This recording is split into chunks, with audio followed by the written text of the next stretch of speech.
What do you think about me when you hear my voice? How tall do you assume I am? What ethnicity do you perceive me to be? How about we start simple? What gender do you think I am when you hear my voice?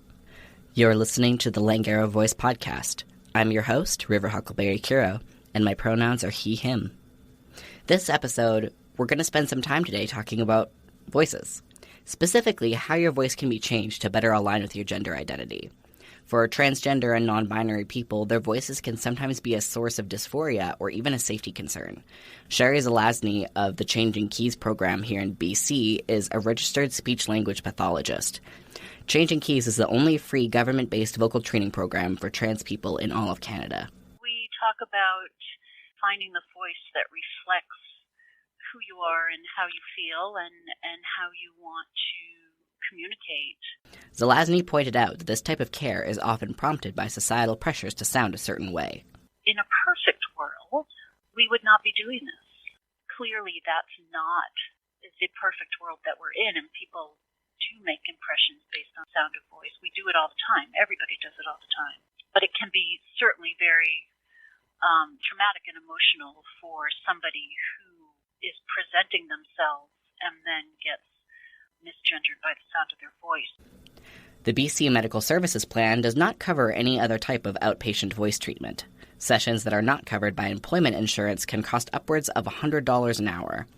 Your Voice Speech Therapy is an organization based out of Ontario that offers sliding scale services for trans voice therapy as well as free monthly online drop-in sessions.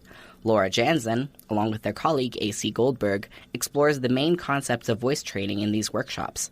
Their techniques emphasize helping the client get the voice that they want.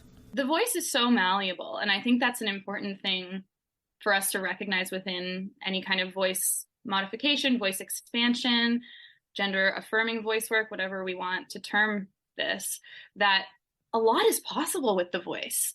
I've seen clients come in with very deep, very heavy voices who feel like this is impossible for me.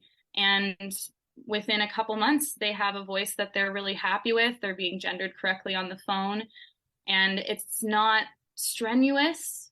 It's not something that's leading to vocal damage, right? That's an important thing too, that this is a healthy technique and something you can maintain.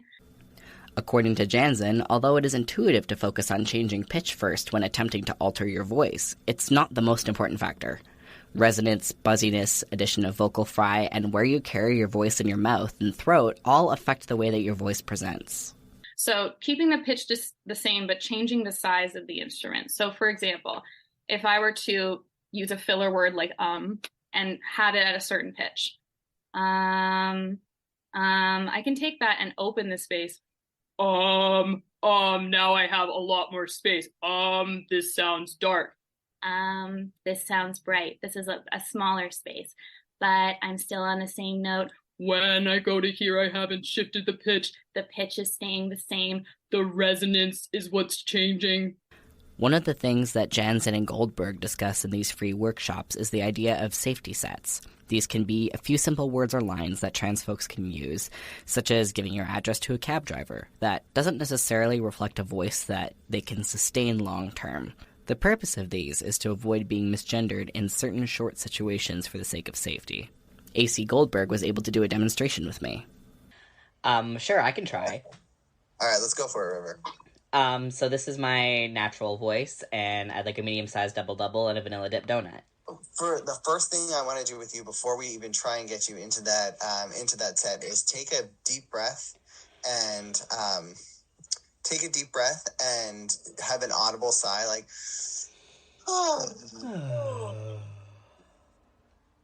and then at the end of your breath feeling the vibration in your chest.